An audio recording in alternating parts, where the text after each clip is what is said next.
and open the box. Again, they don't know the history of it, but the price was right. We have been in a bit of a heat wave, and that is in the shade on the back porch. Now that's not the problem. That is. Anytime it gets over about 50% humidity, at least for me, it's pretty miserable. So thank goodness we've got AC in the shop. I do not miss the days of having to either work outside or work in a garage without air conditioning. That little mini split has more than paid for itself. So I've got something kind of interesting to tell you guys about today. You know I run, if you've been following the channel, you know I like to run Go Man Go in the 10-0 index classes. It's kind of a fun class. Most of them are DOT tire, at least the ones that I participate in. So you have to run a DOT tire, you have to have real glass. It has to basically be a street car. You can't show up with some kind of race car that's all gutted and everything else. At least the spirit of those classes is normally a fast street car class. And I've always found the 10-0 class to be fun to race in. You still have to have a pretty fast car, but you don't have to break the bank, and you're not as likely to break a bunch of parts. So Go Man Go here is set up. It's got the red eye engine in it. Blew up the original Hellcat motor. It broke a rod in cylinder 7, I think it was. So I put a red eye Demon motor in it. I'll link to that at the top if you haven't seen it. But it came as a long block from Mopar. And I picked that up from my friends over at East Coast Moparts. Really great place to get parts from. You know, I use them as well as Freeland Dodge here locally. But Andy over there, my buddy, found me this engine, got it to me very quickly. And when the engine broke, from the time it was put back together, it was like 12 days total. I had another friend of mine here close by, and this is kind of getting to the point of my video here, who's a master tech for Chrysler and has worked for them for a long, long time. He actually helped me, did most of the work even, swapping the engines out. Had it done overnight practically. So really a quick turnaround, and we did that because Challenger Fest was right around the corner. It was sort of bad timing. Long story short, it came as a long block, and it was complete from valve covers to oil pan. It had a oil filter on it. It had spark plugs in it. It had oil in it. So it was complete, sensors and all. The only thing that was missing was the red eye supercharger. That's a separate part. It does not come with the long block. So we put the factory Hellcat, standard Hellcat 2.4 liter supercharger back on the car, and it's running the 272 Hellraiser pulley, makes about 17 pounds of boost, which is plenty. Allows me to run a flex fuel tune if I want to, can run some E85, I can run it on 93. I don't hammer on it anymore on 93, honestly. That's more just kind of going to the grocery store running errands fuel for me anymore. So if I'm really gonna get out and get after it, it's gonna have E85 in the tank. So through building those relationships with people through this car culture, occasionally I'll get a call and say, hey man, I've come across a part, can you use it? Well, I'm always collecting parts. Fooling with these cars for as long as I have, I'll go by and grab something and just store it away in case I ever need it. And I got a very interesting call. I'm gonna show you what I picked up. But before I get to that, and this will be a hint, this came in the mail. Hopefully I can open this one-handed. It's always fun unboxing new things.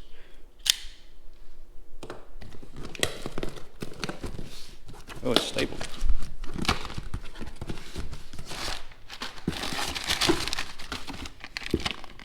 I went ahead and bought the supercharger tools from Metco. So that's the Allen key for factory pulley. This should be the wrenches, or the wrench.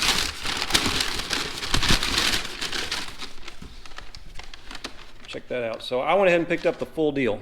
This is everything you would need. I borrowed this when I did the original pulley from a buddy of mine. I borrowed this from a buddy of mine when I did the original pulley on the car. I went ahead and sort of throw in the Red Eye Demon adapter. The coupler's a little bit different, so that way I've got the whole thing. Figured it was time to just buy one. It's an HPT 2000 and HPT 2001. And then this guy I think is an HPT 1000, I think is what they call it. But those are the parts I'm gonna need if I do any more work on a supercharger. So I got the phone call. The person was like, hey, I've got a Hellcat supercharger, can you use it? Don't know the status of it, don't know if it even works. But the price was right. So I thought, well, I can always use it for spare parts. It was complete with throttle body, sensors, fuel rails, etc., etc. And so I went over to pick it up and opened the box. Again, they don't know the history of it, but the price was right.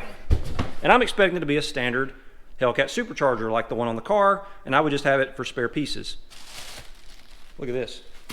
I get there, look what it was. It's a supercharger off of a red-eye. So red-eye supercharger, that would be a pretty decent upgrade for Go Man Go. So now my gears get to turning. The only concern was people I got it from, they didn't know the history of it. They weren't sure why it was removed. Could have just been, you know, swapped out for something else. Could have been something wrong with it. But again, price was right. The rotors turned. I checked that with the pulley just to make sure they at least wasn't locked up. And I'm already thinking, you know, the fuel rails are an upgrade I could use. They got the little port on them, if you're not familiar with that, for draining the tank. It's got fuel injectors in it. All the sensors are on it. And there are 3-bar map sensors in the red-eye supercharger. So it would have those, the bypass valve, which would be good to have a spare of. And even the throttle body was on it. So I snagged it and brought it home and started kind of looking at it. I'm going to open it up and show you guys what I find inside. And I'm going to reach out to a couple of places because I don't know anything about these. I don't know what bad, you know, I don't know what bad looks like. So I'm going to take some pictures and ask around and see maybe I can have it rebuilt. And for what I bought it for, plus the rebuild fee, if it's reasonable enough, upgrade for Go Man Go. And now I just need to get it from here to here. No, it wasn't that easy. My back's killing me. All right, let's see what we're working with here. So like I said, it's got all the sensors on it. There's the injectors. So these are a nice upgrade for folks that are just running maybe a 285 pulley, something like that on 93. It's got all the sensors on it. Bypass valve, even came with a throttle body. This is a stock pulley. And I mean, as far as I can tell, it hasn't been messed with, but who knows? Turning the supercharger sounds okay to me. I don't know what I'm listening for, but it's not grinding and it's very, very smooth, so that's all good. Fuel rail. So this is the main reason I've wanted to upgrade to these fuel rails. Is there's a port on the driver's side where you can connect a hose up, just screw it down there, and it's like a Schrader valve, and it will actually let you drain the tank. And so, you know, sometimes I want to swap fuels. Maybe I've got 93 in it and I'm getting ready to go to the track. Rather than trying to siphon the tank or something crazy that takes forever, I can just connect up a line to this now, fire the car up, let it run till it quits, and the tank is drained. And I can put my different fuel in there. So like swapping from 93 to E85. Let's see. I'm assuming these connections back here are the same on my car. This looks a little different. And I did hear that they had changed the way the fuel rail connected for safety. I know this is the same. This is like I believe it's a 1/2 inch quick connect.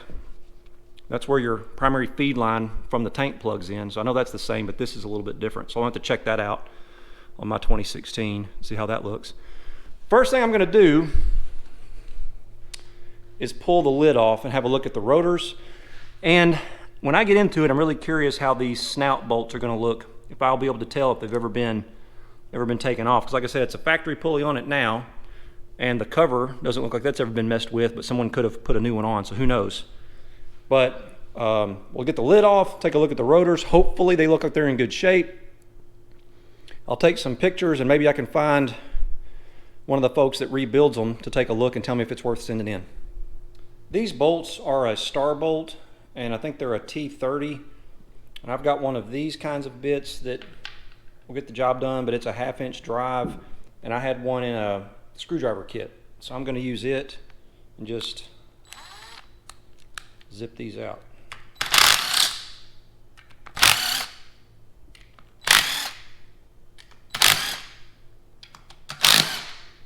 There's a bunch around the perimeter.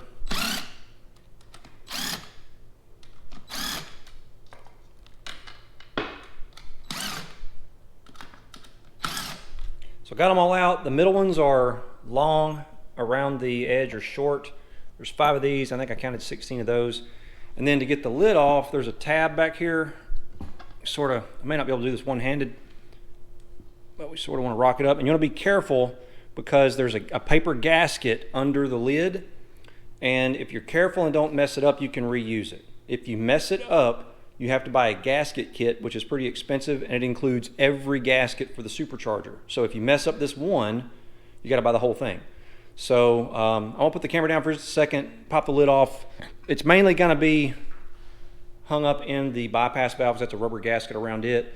I don't want to take a chance on messing the gasket up, so I'm gonna pop the lid off and I'll show you what I see. Okay, there's the lid. The gasket did kind of want to stick to this, so I was careful to just run my hand along underneath and just let it drop back down. You notice these little green spacers are stuck in the lid. Make sure they stay in the lid and they don't end up stuck on the side of the supercharger here. This is the little paper gasket I was talking about. You want to be careful with that because I want to be able to reuse it hopefully and not have to buy an expensive gasket kit. But this is what everything looks like. And we're doing a little bit of a discovery here. There's some kind of oily goop on everything. That might be normal if the guy wasn't running a catch can or something, or girl. Could have been a woman that owned the car. But it's a little oily. I did go ahead and pop the throttle body off. It was just 4 of the same little T30 star bolts. And inside of it is a little dirty. So, don't know. And then the most important thing is here's what the rotors look like. There's a little bit of wear on the Teflon or whatever that coating is on the rotors. I call it Teflon, I don't know if it is or not.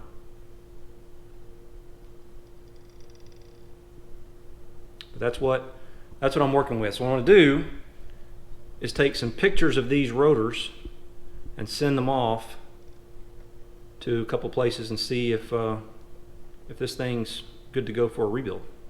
This is what the inside looked like, the bricks and everything. Again, it's kind of an oily residue. I don't know if that's normal or not. If you know, leave me a comment below and tell me you've seen that before. I mean, the one that's on my car right now could look like that for all I know. But I've got a catch can on mine, so hopefully it's catching some of that. It feels like more oil than I would want to see. And here's kind of what the play and the pulley is like. It's maybe 1 millimeter.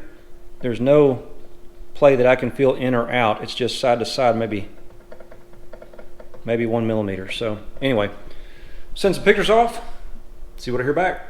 So I've got to send those pictures off and wait to hear back to know what I'm going to do with this supercharger. If it comes back that they believe it's fine and can be rebuilt, I'm probably going to do that. I'm probably going to have the bearings refreshed or whatever else it needs. I want it, if I'm going to put it on the car, I want it as new or better. And plan would be to run the 272 Hellraiser pulley on it. So it should make pretty good steam at that point. But I got to find out if it's worth even sending in. I've been thinking it over, and I think my watermark is going to be half of what a Whipple Gen 5 3-liter supercharger would cost. So if I can get this back to better than new for half or less, including what I paid for the supercharger, half or less of what a Gen 5 Whipple costs, I'll probably have the work done and consider that a pretty nice upgrade for Go Man Go. And, you know, bonus points, it'll actually be the supercharger that matches the engine. So yeah, so that's what I'm going to do. I'm going to hope to hear back that everything looks fine, get it gone through and back good as new, and then put it on the car, go from there. Hope you enjoyed the video. Please hit subscribe if you haven't already to make sure you hear about how we end up with a supercharger. Check us out on Instagram. It's at Speedies_garage, as well as the website, www.speediesgarage.net, and hopefully I'll see you out there.